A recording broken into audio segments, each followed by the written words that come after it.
99.5 WKDQ, today's best country. It's Eric Cornish in the afternoon show, and I am very honored to have Garth Brooks on the line with me. Good afternoon, Garth. How are you doing? Hey, I'm doing great, and happy anniversary to you and Ms. Yearwood. Thank you very much. This is 9 years, and I'm going to try and surprise her, and I'm going to try and do the cooking tonight since she cooks all the time. Awesome. Yeah, that would be great. Now, I got married in 05 as well, in October, so if you ever need some marriage advice from this seasoned veteran. 3 or 4 months ahead of me, what happens tonight? Well, good luck to you guys. I mean, I just love to see you on stage together with the big world tour. The chemistry is still there, I know, after 9 years, for sure. Man, she is magic, and it's funny when she enters the stage in the arena when it's her time of the show to come on. You can see all the band members kind of stand up a little straighter, because they all know we're going to a different level now. And then when she leaves, she's kind of left you up there, and now you better work your butt off because you don't want the show to drop back down.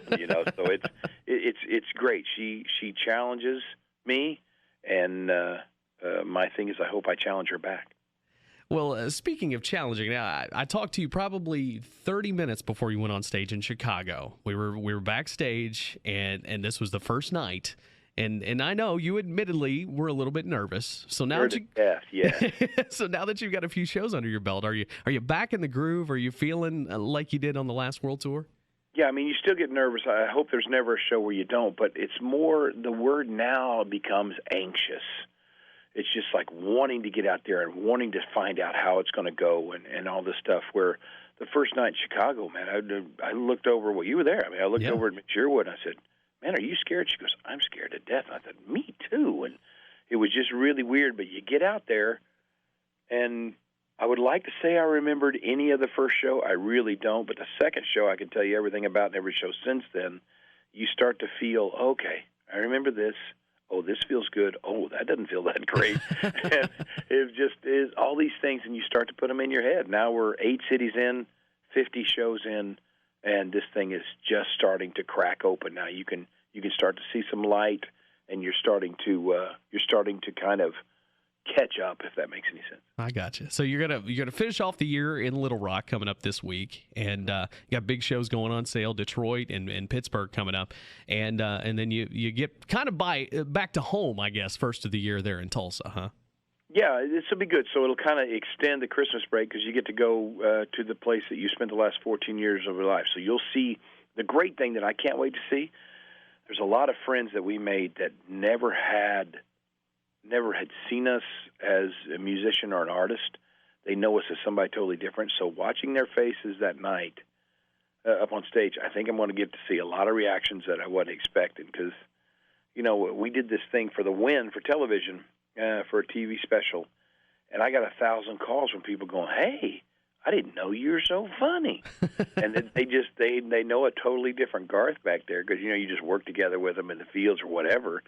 And now getting to see it as an artist, I'm looking forward to that. It's going to be like going home again, but on steroids, if you know what I mean. Right. Well, I'm looking forward to getting back to some of the shows. I mean, my birthday weekend's in Detroit, so I may have to make another trip to see it. That's a great market. Chicago, Detroit, all those are great places to see the show. Very cool. Now, let's talk about the album Man Against Machine because I've had it in, since it came out.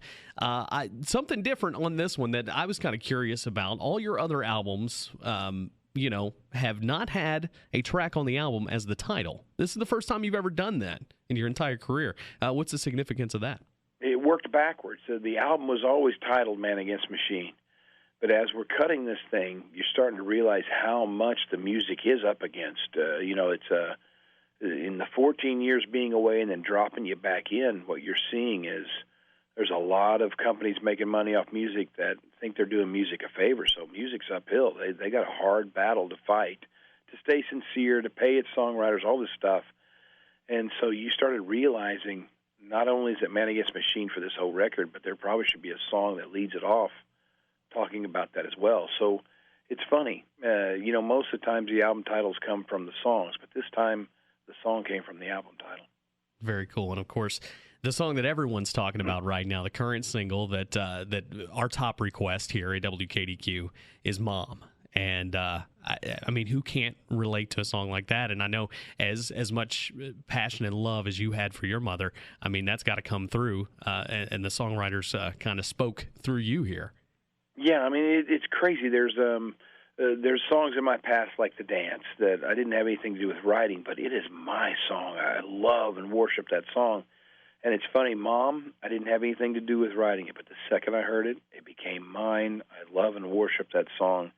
And it's very Garth, even though I didn't have anything to do with it. And that's what I really like about this record. I relied very heavily on the Nashville songwriting community because I didn't trust my own pen. I hadn't written in a lot of years, and so I didn't have the usual amount of Garth stuff on this that we usually do. But it's funny, the songs that even don't have my name on them as a writer, they are still me. Take this and send them on down the road. I don't think you get any more Garth than those two songs right there.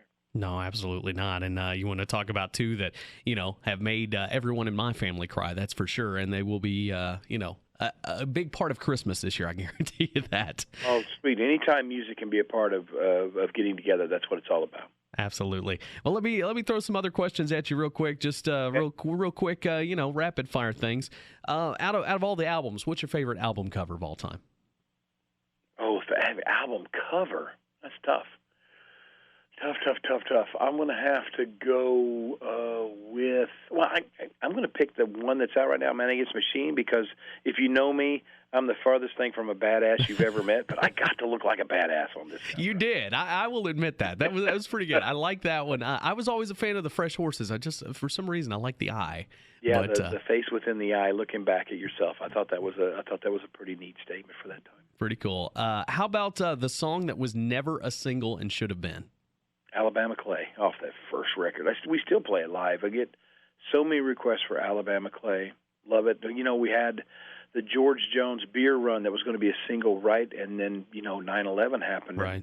And it just didn't seem to fit it. That was one of those songs that I thought was a huge song, and his performance on that was phenomenal. Amazing, so yeah. I probably got a list of 5 or 6 of them that could probably fit that bill. Very cool. How about an artist in today's scene that you love what they're doing and you like to work with them, maybe tour with them? Oh, you know what? It's just I don't know about touring with them, because when you're out with the love of your life, it's like this is who I want to be with, on tour. But there's been a couple people that have come to the show that I'm big fans of. Lady Gaga, Justin Timberlake, they've all been sweet. I'm a huge fan of Pink, Adele, Beyonce. For them to come and critique the show or have a good time would be a wonderful thing. I think one of my favorite songs on this album is a song called Cold Like That. Oh, yeah. And I don't think Cold Like That even lives and breathes on country radio or on a country record if it wasn't for a guy named Jason Aldean. I think he opened up a window that I call muscle country, and exploring that avenue was fun for this record because it brought in a lot of aspects to country music that have never been allowed in before. So guys like that, Hunter Hayes, I don't know how he does it, but he could pick up an old pop can on the street and make it sound like $1 million. I don't know. This guy's so talented. So there's a lot of guys that I really love and just kind of hang out and like to hear their music. Very cool. Very cool. I can tell you Lady Gaga enjoyed every minute of that first show because she sat directly behind me. And really? She sang every word. So I can tell you she had a good time. She's a fan of music, which makes me love her even more. Very cool. All right, now finally, how and when would you like all of this to end? Because you've done everything your way. Oh. If there was an ending to this, how would you write the perfect ending? Well, it's gonna end 27 years from now. Let's start there. And I'd like to just go out on my terms of just going, hey, you know what? I'm tired. But if my wife was here right now sitting next to me, she'd roll her eyes and go, he's never going to get tired. I love it. And the only thing I want that I don't have is more of it, to tell you the truth. Very cool. Hey, Garth, I got to tell you, I've enjoyed it. I've enjoyed talking to you. I enjoyed seeing the show, and I'm looking forward to seeing more. Of course, anybody that wants to buy all of the music, it's right there at garthbrooks.com, and it's all there for a very reasonable price. And I will just say this. You gave me my James Taylor moment back in Chicago, so thank you. Very, very sweet, man. And I know what that moment meant to me, so very sweet for you to say that. And I just hope you had fun at the show and would love to see you up in Detroit. Absolutely. And thank you so much, Garth Brooks, for joining us today here at WKDQ. Eric, thanks, pal.